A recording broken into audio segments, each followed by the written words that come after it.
Hi friends, ಎಲ್ಲರಿಗೂ ನಮಸ್ಕಾರ. ಬನ್ನಿ ಫ್ರೆಂಡ್ಸ್, ನಿನ್ನ ಜೊತೆ ನನ್ನ ಕತೆ ಸೀರಿಯಲ್ನ ಇವತ್ತಿನ ಸಂಚಿಕೆಯಲ್ಲಿ ಏನಾಗ್ತಿದೆ ಅಂತ ನೋಡ್ಕೊಬರೋಣ. ಅದಕ್ಕೂ ಮುಂಚೆ ಯಾರೆಲ್ಲ ನನ್ನ ವಿಡಿಯೋ ನೋಡ್ತಾ ಇದ್ದೀರಾ ಫ್ರೆಂಡ್ಸ್, ಅವರೆಲ್ಲ ಪುಟ್ಟದೊಂದು ಲೈಕ್ ಮಾಡಿ, ಹಾಗೆ ಸಬ್ಸ್ಕ್ರೈಬ್ ಆಗೋದನ್ನು ಮರಿಬೇಡಿ. ಬನ್ನಿ ಸ್ಟಾರ್ಟ್ ಮಾಡೋಣ. ಮೊದಲಿಗೆ ಫ್ರೆಂಡ್ಸ್, ದೇವಿಯಾನಿ ಅಂಜನನ ಆಗ್ ಮಾಡಿಕೊಂಡು ಕಣ್ಣೀರು ಹಾಕೊಂಡು ಹೇಳ್ತಾ ಇರ್ತಾಳೆ, ಯಾಕೆ ಪುಟ್ಟ ನೀನು ಈ ರೀತಿ ಮಾಡಿದೆ? ನನ್ನನ್ನು ಸೇವ್ ಮಾಡೋಕ್ಕೋಸ್ಕರ ನೀನು ಅರೆಸ್ಟ್ ಆದ್ಯಲ್ಲ ಅಂತ ಅನ್ಬೇಕಾದ್ರೆ ಇನ್ನೇನು ಮಾಡಲಿ ಮ್ಯಾಮ್, ನೀನು ಖಂಡಿತ ನಾನು ಜೈಲಿಗೆ ಹೋದರೆ ನೀನು ಹೆಂಗಿದ್ರು ನನ್ನನ್ನು ಸೇವ್ ಮಾಡ್ತೀಯ ಅಂತ ಗೊತ್ತಿತ್ತು. ಅದಕ್ಕೋಸ್ಕರ ನಾನು ಈ ರೀತಿ ಸುಳ್ಳು ಹೇಳಿದೆ. ಒಂದು ವೇಳೆ ನೀನೇ ಏನಾದರೂ ಅರೆಸ್ಟ್ ಆಗಿದ್ರೆ ನನ್ನ ಲೈಫೆಲ್ಲ, ನನ್ನ ಫ್ಯೂಚರ್ ಎಲ್ಲ ಹಾಳಾಗೋಗ್ತಾ ಇತ್ತು. ಆ ರಾವಣನ ಬಸ್ಟ್ ಮಾಡಿದ್ರಲ್ಲ ನೀವು, ಆ ರೀತಿ ಎಲ್ಲನೂ ಸಹ ನನ್ನ ಫ್ಯೂಚರು ಭಸ್ಮ ಆಗ್ತಿತ್ತು ಅಂತ ಹೇಳ್ಕೊಂಡು ಅವಳು ಕಣ್ಣೀರು ಹಾಕ್ತಾ ಇರ್ತಾಳೆ. ಈ ಕಡೆ ಮಗಳನ್ನ ನೋಡಿ ದೇವಿಯನ್ನು ಸಹ ಕಣ್ಣೀರಾಗ್ತಾ ಇರ್ತಾಳೆ.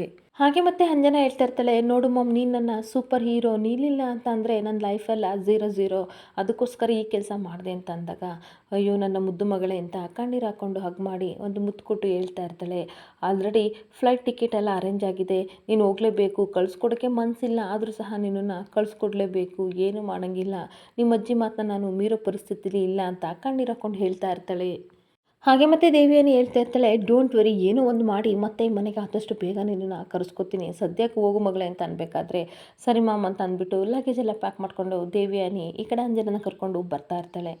ಇನ್ನೊಂದು ಕಡೆ ಪೊಲೀಸ್ ಸ್ಟೇಷನಿಂದ ಅಜಿತ್ ಮತ್ತು ಸತ್ಯಣ್ಣ ಇಬ್ಬರು ಸಹ ಭೂಮಿ ರೂಮಿಗೆ ಬರ್ತಾ ಇರ್ತಾರೆ. ಭೂಮಿನ ನೋಡಿಬಿಟ್ಟು ಸತ್ಯಣ್ಣ ಹೇಳ್ತಾ ಇರ್ತಾನೆ, ಏನಮ್ಮ ಭೂಮಿ, ಅಂತೂ ಇಂತೂ ನೀನು ಶ್ರವಣ್ ಅವ್ರನ್ನ ಮತ್ತೆ ವಾಪಸ್ ಮನೆಗೆ ಕರೆಸೋ ಹಾಗೆ ಮಾಡಿದೆಯಲ್ಲ, ನಿಂದೇ ಸುದ್ದಿ, ನೀನು ನಮಗೆ ಹೇಳಿಲ್ಲ ಅಂತ ಅಂದರು ಮನೇಲೆಲ್ಲ ನಿನ್ನ ಸುದ್ದಿನೇ ಮಾತಾಡ್ತಾ ಇದ್ದಾರೆ, ನೀನು ನೋಡ್ರೆ ನನಗೆ ತುಂಬ ಅಂದರೆ ತುಂಬ ಖುಷಿ ಆಗುತ್ತೆ ಅಂತ ಸತ್ಯಣ್ಣ ಹೇಳ್ತಾ ಇರ್ತಾನೆ. ಅವಾಗ ಭೂಮಿ ಹೇಳ್ತಾಳೆ, ನೀವೇನೋ ಖುಷಿಯಾಗಿದ್ದೀರಾ, ಆದರೆ ನಮ್ಮ ಸಾಹೇಬ್ರ ಮುಖದಲ್ಲಿ ಖುಷಿನೇ ಇಲ್ಲ, ತಕತೆ ಅಂತ ಎದ್ದು ಕೋಪ ಕುಣಿತಾ ಇದೆ ನೋಡಿ ಅಂತ ಅಂದ್ಬಿಟ್ಟು, ನೋಡಿ ಸಾಹೇಬ್ರೆ, ನಾನು ಅಂಜನ ವಿಷಯದಲ್ಲಿ ತಪ್ಪು ಮಾಡಿದ್ದೀನಿ, ಅದು ತುಂಬ ಚೆನ್ನಾಗಿ ಗೊತ್ತು, ಅದಕ್ಕೆ ನಾನು ಆವಾಗಲೇ ಹೇಳ್ದೆ ತಾನೆ, ಮನೆಗೆ ಬಂದಮೇಲೆ ನಿಮಗೆ ಎಷ್ಟು ಬೇಕೋ ಅಷ್ಟು ನನ್ನನ್ನು ಬೈದ್ಬಿಡಿ, ಇವಾಗಲೂ ಅದೇ ಮಾತಲ್ಲಿ ನಾನು ನಿಲ್ತೀನಿ, ನಿಮಗೆ ಸಮಾಧಾನ ಆಗೋವಷ್ಟು ನನ್ನನ್ನು ಬೈಬಿಡಿ, ನಾನು ಬೈಸ್ಕೋತೀನಿ ಅಂತ ಭೂಮಿ ಹೇಳ್ತಾ ಇರಬೇಕಾದ್ರೆ ಅಜಿತ್ ಮಾತ್ರ ಏನು ಮಾತಾಡದೆ ಅವಳ ಮುಖ ನೋಡಿಕೊಂಡು ಹಾಗೆ ಕೂತ್ಕೊಬಿಡ್ತಾನೆ. ಹಾಗೆ ಅಜಿತ್ ಹೇಳ್ತಾ ಇರ್ತಾನೆ, ಏ ಮೆಂಟಲ್, ಅದು ಬೇಜಾರಲ್ಲ ಆಯಿತಾ, ಚಿಂತೆ ಆಯಿತಾ, ಮನೇಲಿ ಇಬ್ಬಿಬ್ಬರು ಪೊಲೀಸ್ ಇದ್ದರೂ ಸಹ ನಿನ್ನನ್ನು ಕಾಪಾಡೋಕ್ಕಾಗ್ತಿಲ್ವಲ್ಲ, ಅದಕ್ಕೋಸ್ಕರ ನನಗೆ ಟೆನ್ಷನ್ ಆಗ್ತಿದೆ ಅಂತ ಅಂದಾಗ, ಸಾಹೇಬ್ರೆ ಟೆನ್ಷನ್ ತೊಗೋಬೇಡಿ, ನನ್ನನ್ನು ಅವಳು ಸಾಯಿಸ್ಬೇಕು ಅಂತ ಬಂತಿದ್ಲು, ಅವಳು ಸಹ ಇಲ್ವಲ್ಲ, ಇವಾಗ ಫಾರಿನ್ ಹೋಗ್ತಿದ್ದಾಳೆ ತಾನೆ, ನೀವ್ಯಾಕೆ ಟೆನ್ಷನ್ ಮಾಡ್ಕೋತಿದ್ದೀರಾ ಅಂತ ಭೂಮಿ ಹೇಳ್ತಾ ಇರ್ತಾಳೆ. ಹಾಗೆ ನೋಡು ಭೂಮಿ, ನಿನಗೆ ಎಷ್ಟು ಸಲ ಅಟ್ಯಾಕ್ ಆಗಿದೆ, ಅವಾಗೆಲ್ಲ ಅಂಜನ ಮಾಡಿದಾಳೆ ಅಂತ ಅಂದರೆ ನಾನಂತೂ ನಂಬಲ್ಲ, ಅವಳಿಂದ ಬೇರೆ ಯಾರು ದೊಡ್ಡ ಎನಿಮಿ ಇದ್ದಾರೆ ಅಂತ ನನಗೆ ತುಂಬ ಚೆನ್ನಾಗಿ ಗೊತ್ತು, ಆದರೆ ಯಾರು ಅಂತ ಗೊತ್ತಾಗ್ತಿಲ್ಲ ಅಷ್ಟೇ, ಯಾವ ರೀತಿಲಿ ಯಾವ ಟೈಮಲ್ಲಿ ನಿನಗೆ ಅಟ್ಯಾಕ್ ಮಾಡ್ತಾರೋ ಅನ್ನೋದೇ ನನ್ನ ದೊಡ್ಡ ಚಿಂತೆ ಆಗಿದೆ ಅಂತ ಹೇಳ್ತಾ ಇರ್ತಾನೆ. ಹಾಗೆ ನನ್ನ ಆತಂಕ, ನನ್ನ ಚಿಂತೆ ನಿನಗೆಲ್ಲ ಅರ್ಥ ಆಗುತ್ತೆ ಬಿಡು ಅಂತಂದಾಗ, ಇಲ್ಲ ಸಾಹೇಬ್ರೆ, ನಿಜವಾಗ್ಲೂ ನಿಮ್ಮ ಚಿಂತೆ ಆತಂಕ ಎಲ್ಲ ನನಗೆ ಅರ್ಥ ಆಗ್ತಿದೆ, ಆದರೆ ನೀವು ಒಂದನ್ನು ಮರ್ತಿದ್ದೀರಾ ನೋಡಿ, ಈ ತಾಳಿ ಏನಿದ್ರು ಒಪ್ಪಂದದ ತಾಳಿ ಆಯಿತಾ, ಈ ಗಡುವು ಮುಗಿಯೋರ್ಗೆ ಅಷ್ಟೇ ಮಾತ್ರ ನಾನು ನಿಮ್ಮ ಹೆಂಡ್ತಿ, ಆಮೇಲೆ ನೀವೇ ನನ್ನನ್ನು ಯಾವಾಗಲೂ ಕಾಪಾಡೋಕ್ಕಿರ್ತೀರಾ ಅಂತ ಕೇಳ್ತಿರ್ಬೇಕಾದ್ರೆ ಏನು ಮಾತಾಡದೆ ಮೌನಿಯಾಗಿ ತುಂಬ ಬೇಜಾರಿಂದ ಭೂಮಿ ಮುಖನ ನೋಡ್ತಾ ಇರ್ತಾನೆ.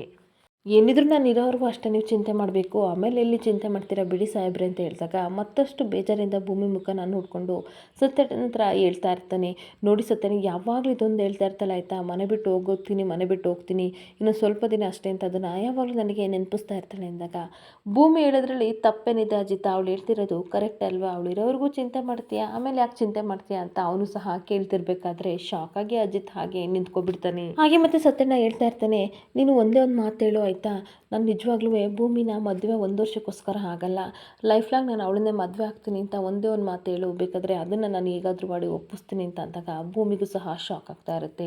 ಈ ಕಡೆ ಅಜಿತ್ ಮಾತ್ರ ಏನು ಮಾತಾಡದೆ ಬೇಜಾರಾಗಿ ಮಿರರ್ನ ನೋಡ್ತಾ ಇರಬೇಕಾದ್ರೆ ಮತ್ತೆ ಭೂಮಿ ಹೇಳ್ತಾ ಇರ್ತಾಳೆ, ಈ ವಿಷಯದಲ್ಲಿ ಜೋಕೆಲ್ಲ ಬೇಕಾ ಸತ್ಯಣ್ಣ, ಈ ವಿಷಯನ ಬಿಟ್ಟಾಕಿ, ನೋಡಿ ಸಾಹೇಬ್ರೆ ನೀವು ಸಹ ತಲೆ ಕೆಡಿಸ್ಕೋಬೇಡಿ, ಅಂಜನಾ ಫಾರಿನ್ಗೆ ಹೋಗ್ತಾ ಇದ್ದಾಳೆ, ಬನ್ನಿ ಎಲ್ಲ ಕೆಳಗಡೆ ಇದ್ದಾರೆ, ನಾವು ಹೋಗೋಣ, ದೇವಿಯಾನಿ ಅಮ್ಮನಿಗೆ ಇರೋದಳು ಒಬ್ಬಳೇ ಮಗಳು, ಚಿಕ್ಕ ವಯಸ್ಸಿಂದಲೂ ಸಹ ಅವಳು ಫಾರಿನಲ್ಲೇ ಬೆಳೆದಿದ್ದಾಳೆ, ಅಮ್ಮ ಇದ್ದರೂ ಸಹ ದೂರ ಇದ್ದಾಳೆ, ಆದರೆ ಇವಾಗ ಒಬ್ರಿಗೆ ಅಗತ್ಯ ತುಂಬ ಇದೆ, ಅವಳಿಗೆ ಇವ್ರು ಬೇಕು, ಇವರಿಗೆ ಅವಳು ಬೇಕು, ದಯವಿಟ್ಟು ನಾವು ಫಾರಿನ್ಗೆ ಹೋಗೋದನ್ನು ಅಂಜನದಿಂದ ತಡೆಯೋಣ ಬನ್ನಿ ಸಾಹೇಬ್ರೆ ಅಂತ ಅನ್ಬೇಕಾದ್ರೆ, ಯಾವಾಗಲೂ ಹೇಳ್ತಾ ಇದೆಯಲ್ಲ ಕಾಂಟ್ರಾಕ್ಟ್ ಮದುವೆ, ನಾನು ಇನ್ನೊಂದು ವರ್ಷ ಇರ್ತೀನಿ ಅಂತ ಅಂದಮೇಲೆ ನಿನಗೆ ಯಾಕೆ ಇವ್ರದ್ದೆಲ್ಲ ಉಸ್ತುವಾರಿ, ಇವ್ರನ್ನೆಲ್ಲ ಬಿಟ್ಟಾಕು ಅಂತ ಅನ್ಬೇಕಾದ್ರೆ, ಅದೇಗಾಗುತ್ತೆ ಸಾಹೇಬ್ರೆ, ನೀವು ಕಟ್ಟಿದಿರಲ್ವ 1 ವರ್ಷದವರೆಗನಾದರೂ ಇವರೆಲ್ಲ ನನ್ನವರಲ್ವ, ಇವ್ರ ಸಮಸ್ಯೆ ಎಲ್ಲ ನನ್ನದು ಅಂತ ನಾನು ಅನ್ಕೋಬೇಕಲ್ಲ, ಇವ್ರ ಮುಂದೆನಾದರೂ ನಾಟಕ ಮಾಡಬೇಕಲ್ವ, ಇವ್ರಿಗೆಲ್ಲ ನೀನೇ ಗಂಡ ಅಂತ ಗೊತ್ತಲ್ವಾ, ಅದಕ್ಕೋಸ್ಕರ ನಾನು ಈ ರೀತಿ ಮಾಡ್ತಾ ಇದ್ದೀನಿ ಅಂತ ಹೇಳ್ತಾ ಇರ್ತಾಳೆ. ಹಾಗೆ ಭೂಮಿ ಹೇಳ್ತಾ ಇರ್ತಾಳೆ, ಮನುಷ್ಯ 2 ರೀತಿ ನಾಟಕ ಮಾಡ್ತಾರೆ, ಒಂದು ಮುಖಕ್ಕೆ ಬಣ್ಣ ಹಚ್ಕೊಂಡು ನಾಟಕ ಮಾಡ್ತಾರೆ, ಇನ್ನೊಂದು ನಾಲ್ಗೆಗೆ ಬಣ್ಣ ಹಚ್ಕೊಂಡು ನಾಟಕ ಮಾಡ್ತಾರೆ,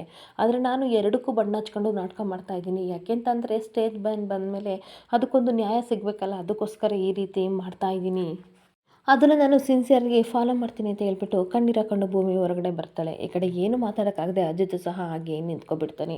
ಇನ್ನೊಂದು ಕಡೆ ಅಂಜನಾನ ಕರ್ಕೊಂಡು ಓಡ್ತಾ ಇರಬೇಕಾದ್ರೆ ಅಂಜನಾ ಹೇಳ್ತಾ ಇರ್ತಾಳೆ, "ಅಲ್ಲ ಮಾಮ್, ನಾನು ಫಾರಿನ್‌ಗೆ ಹೋಗ್ತೀನಿ ಅಂತ ಎಲ್ಲರಿಗೂ ಗೊತ್ತು. ಒಬ್ಬರಾದ್ರೂ ನನಗೆ ಬಾಯ್ ಮಾಡಕ್ಕೆ ಬರಲಿಲ್ವಲ್ಲ" ಅಂತ ಅನ್ಬೇಕಾದ್ರೆ, "ಬೇಜಾರು ಮಾಡ್ಕೋಬೇಡ ಬೇಬಿ, ನಮಗೂ ಒಂದು ಟೈಮ್ ಬರುತ್ತೆ, ಬಾ ಹೊರಡೋಣ" ಅಂತ ಹೋಗ್ತಿರ್ಬೇಕಾದ್ರೆ ಅಂಜನಾ ಸತ್ಯಣ್ಣ ಭೂಮಿ ಬಂದುಬಿಡ್ತಾರೆ. ಅವ್ರನ್ನ ನೋಡಿ ಎಲ್ಲರಿಗೂ ತುಂಬ ಖುಷಿ ಆಗ್ತಿರ್ಬೇಕಾದ್ರೆ ದೇವಿಯನಿ ಹೇಳ್ತಾ ಇರ್ತಾಳೆ, "ಅಂತೂ ನೀವಾದರೂ 3 ಜನ ಬಂದ್ರಲ್ಲ, ಅದೇ ಖುಷಿ" ಅಂತ ಅನ್ಬೇಕಾದ್ರೆ ಅವಳಿಗೂ ಸಹ ಅಂಜನನಿಗೂ ತುಂಬ ಅಜಿತ್ ನೋಡಿ ತುಂಬ ಖುಷಿ ಆಗ್ತಾ ಇರುತ್ತೆ. ಆಗ ಅಜಿತ್ ಮತ್ತೆ ಹೇಳ್ತಾ ಇರ್ತಾನೆ, "ಹೌದು ಅತ್ತೆ, ಇಂಥ ಕ್ರಿಮಿನಲ್ಗೆ ನಾನು ಸರಿಯಾದ ಶಿಕ್ಷೆನ ಕೊಡ್ಸೋಕ್ಕಾಗಲಿಲ್ವಲ್ಲ, ಅದಕ್ಕೆ ನನಗೆ ತುಂಬ ಬೇಜಾರಾಗ್ತಿದೆ" ಅಂತ ಅಂದಾಗ ಶಾಕ್ ಆಗಿ ಅಂಜನಾ ಮತ್ತು ದೇವಿಯಾನಿ ಅಜಿತ್ ಮುಖನ ನೋಡ್ತಾ ಇರ್ತಾರೆ.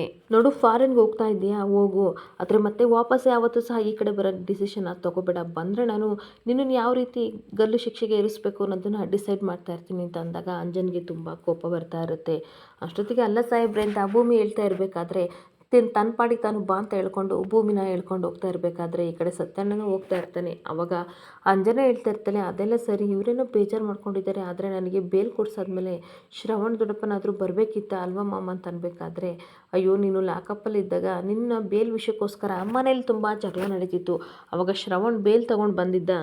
ಅಜಿತ್ ಕೇಳ್ತಾ ಇದ್ದ, ನೀನು ಇಲ್ಲಿದೆಯಾ, ಅಂಜನ್ಗೆ ಬೇಲಾಗಿದೆ, ಅವಳನ್ನ ಬಿಟ್ಬಿಡು ಅಂತ ಅಂದಾಗ ಅಜಿತ್ ಈ ಥರ ತಂದಿದ್ದ ಪೇಪರ್ನೆಲ್ಲ ಹರಿದಾಕ್ಬಿಟ್ಟ. ಅವಾಗ ಹೊಡೆಯೋಕ್ಕೆ ಅಂತ ಹೋಗ್ತಾ ಇರಬೇಕಾದ್ರೆ ಅಜ್ಜಿ ಬಂದು ನಿಮ್ಮ ದೊಡ್ಡಪ್ಪನಿಗೆ ಹೊಡೆದ್ರು. ಆಗ ಕೋಪ ಮಾಡಿಕೊಂಡು ಫಾರ್ಮಸಿಗೆ ಹೋದ್ರು ಅಂತ ಹೇಳ್ತಿರ್ಬೇಕಾದ್ರೆ, "ವಾಟ್ ಮಾಮ್, ನಾನು ಇಲ್ಬೇಕಾದ್ರೆ ಇಷ್ಟೆಲ್ಲ ಆಯಿತಾ, ಓ ಮೈ ಗಾಡ್" ಅಂತ ಅಂದ್ಬಿಟ್ಟು ಅಶ್ವಿನಿ ಮೇಲೆ ಫೋನ್ ಬಿಟ್ಟಿದ್ದೀನಿ, ಸ್ವಲ್ಪ ತಗೋಬಾ ಅಂತ ಅವಳನ್ನ ಕಳಿಸ್ಬಿಟ್ಟು ತನ್ನ ಪ್ಲ್ಯಾನ್ನ ಈ ಕಡೆ ಅಮ್ಮನ ಹತ್ರ ಹೇಳ್ತಾ ಇರ್ತಾಳೆ.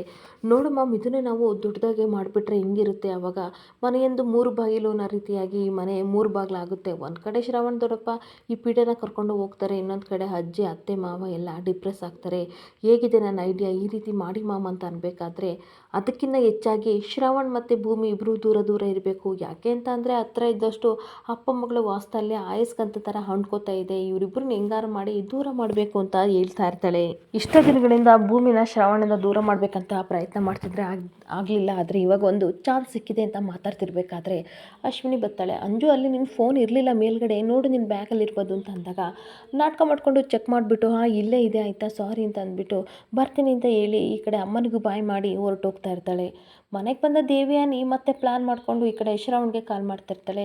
"ಹೇಳು ದೇವಯಾನಿ" ಅಂತ ಅಂದಾಗ, "ಏನು ಗೊತ್ತಾ ಬಾವ, ಮೊದಲಾಗಿ ಅಂಜನಾ ಮನೆಗೆ ಬಂದ್ಲು ಅಂದಾಗ ಎಲ್ಲ ವಿಷಯ ನನಗೆ ಗೊತ್ತಾಯಿತು" ಅಂತ ಹೇಳ್ತಾ ಇರ್ತಾನೆ.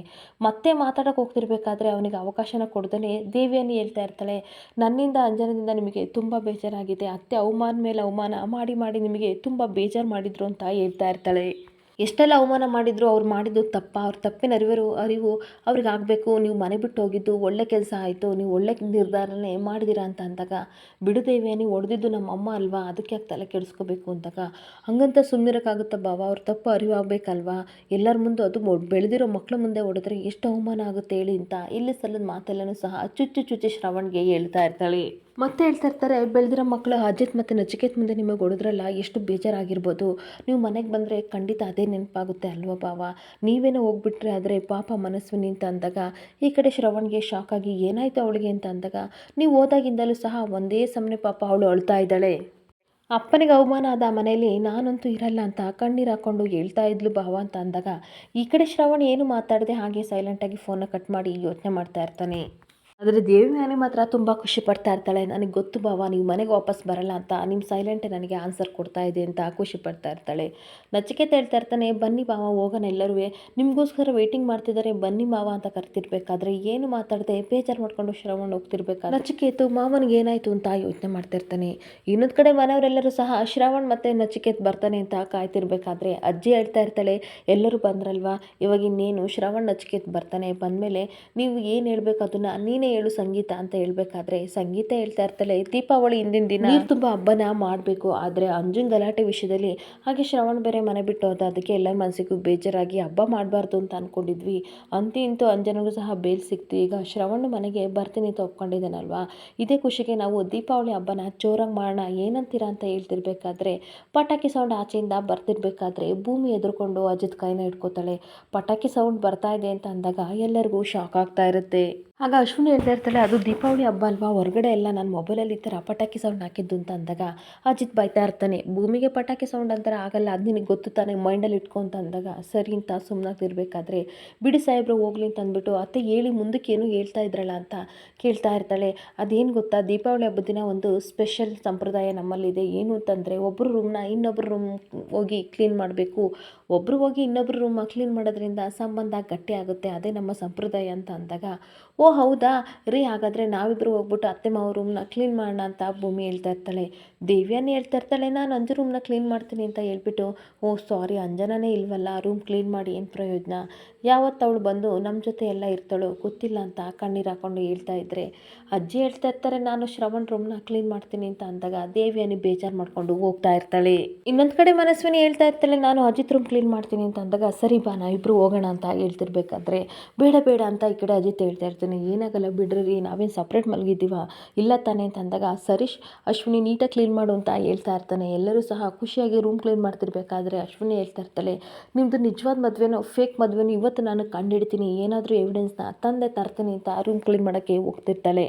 ಇನ್ನೊಂದು ಕಡೆ ಅತ್ತೆ ಮಾವು ರೂಮ್ನ ಈ ಕಡೆ ಅಜಿತ್ ಮತ್ತು ಭೂಮಿ ಇಬ್ಬರು ಕ್ಲೀನ್ ಮಾಡ್ತಿರ್ತಾರೆ. ಗ್ಲೀಸರ್ ಎಲ್ಲ ಕ್ಲೀನ್ ಮಾಡಿಬಿಟ್ಟು ಅದಕ್ಕೆ ಅರ್ಶಿನ ಕುಂಕುಮ ಇಟ್ಟು ಗೀಸರ್ ಅಮ್ಮಗೆ ಪೂಜೆ ಮಾಡ್ತಿರ್ಬೇಕಾದ್ರೆ ಭೂಮಿ ಹೋಗ್ತಾ ಇರ್ತಾಳೆ. ಅಜಿತ್ ಬೈತಾ ಇರ್ತಾನೆ, ಇರೋದು 3.5 ಅಡಿ ಇದೆಯಾ ನೀನು, ಇಂದ್ಕೊಂಡು ಬಾಣಕ್ಕಾಗಲ್ಲ, ಇಳಿ ಕೆಳಕ್ಕೆ ನಾನು ಮಾಡ್ತೀನಿ ಅಂತ ಅಂದ್ಬಿಟ್ಟು ಅರ್ಶಿನ ಕುಂಕುಮ ಭೂಮಿ ಹೇಗೆ ಹೇಳ್ತಾಳೋ ಅದೇ ರೀತಿ ಎಲ್ಲ ಇಕ್ಬೇಕಾದ್ರೆ ಅರ್ಶಿನ ಕುಂಕುಮ ಜೊತೆಗೆ ಗೀಸರ್ ಅಮ್ಮನಿಗೆ ಇಕ್ಕಿ ಪೂಜೆ ಮಾಡ್ತಾ ಇರ್ತಾರೆ. ಅದ್ರ ಜೊತೆಗೆ ಕುಂಕುಮ ಇದ್ದಿದ್ದು ಭೂಮಿ ಹಣೆ ಮೇಲೆ ಬಿದ್ದುಬಿಡುತ್ತೆ.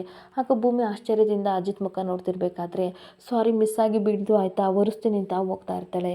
ಅಷ್ಟೊತ್ತಿಗೆ ಭೂಮಿ ಹೇಳ್ತಾ ಇರ್ತಾಳೆ, ಬೇಡ ಬೇಡ ನೀವೇ ಕೈಯಾರೆ ಈ ರೀತಿ ಮಾಡಿದ್ದೀರಾ, ಇದನ್ನು ಮತ್ತೆ ಅಳಿಸಿದ್ರೆ ಅದು ಅಪಶಕುನ ಅಂದಾಗ ನಾನೇ ನಿನ್ನ ನಿಜವಾದ ಗಂಡ ಅಲ್ವಲ್ಲ ಬಿಡು ಭೂಮಿ ಅಂದಾಗ ಅದನ್ನೇ ಎಷ್ಟು ಸಲ ಹೇಳ್ತೀರಾ ಸಾಹೇಬ್ರೆ, ನನಗೆ ತುಂಬ ಚೆನ್ನಾಗಿ ನೆನಪಿದೆ, ನೀವು ಇದೇ ರೀತಿ ಹೇಳ್ತಾ ಇದ್ದರೆ ಹೇಗಿದ್ರೂ ಸಹ ಅಶ್ವಿನಿ ಮತ್ತು ಅತ್ತೆ ರೂಮ್ ಕ್ಲೀನ್ ಮಾಡ್ತಾ ಇದ್ದಾರೆ, ನಾನೇ ಒಪ್ಪಂದದ ಮದುವೆ ಅಗ್ರಿಮೆಂಟ್ ಆಗಿರೋ ಪೇಪರ್ನ ಕೊಟ್ಬಿಡ್ತೀನಿ ಅಂತ ತಮಾಷೆಗೆ ಹೇಳಿದಾಗ ಅದು ಸೀರಿಯಸ್ ಆಗುತ್ತೆ. ಅವಾಗ ನೆನಪಿಸ್ಕೊಂಡು ಅಯ್ಯೋ ಭೂಮಿ ನಾವು ಮರ್ತೇ ಇದ್ದೀವಿ ಬಾ ಓಡೋಣ ಅಂತ ಇಬ್ಬರು ಸಹ ರೂಮಿಗೆ ಓಡೋಡಿ ಬರ್ತಾ ಇರ್ತಾರೆ. ಆದರೆ ಅಷ್ಟೊತ್ತಿಗೆ ರೂಮ್ ಎಲ್ಲ ಕ್ಲೀನ್ ಮಾಡೋಕ್ಕೆ ಅಂತ ಎಲ್ಲ ಬೀರು ಎಲ್ಲ ಕೊದರ್ತಾ ಇರಬೇಕಾದ್ರೆ ಅಗ್ರಿಮೆಂಟ್ ಪೇಪರೆಲ್ಲ ಕೆಳಗಡೆ ಬಿದ್ದು ಚೆಲ್ಲಾಡುತ್ತೆ. ಅದನ್ನು ಹಿಡ್ಕೊಂಡು ಈ ಕಡೆ ಸಂಗೀತ ಶಾಕ್ ಆಗಿ ನಿಂತ್ಕೊಬಿಡ್ತಾಳೆ. ಇಲ್ಲಿಗೆ ಸಂಚಿಕೆ ಎಂಡ್ ಆಗ್ತಿದೆ. ಈ ವಿಡಿಯೋ ಇಷ್ಟ ಆದರೆ ಪುಟ್ಟದೊಂದು ಲೈಕ್ ಮಾಡಿ, ಫಾಲೋ ಮಾಡಿ. Thank you.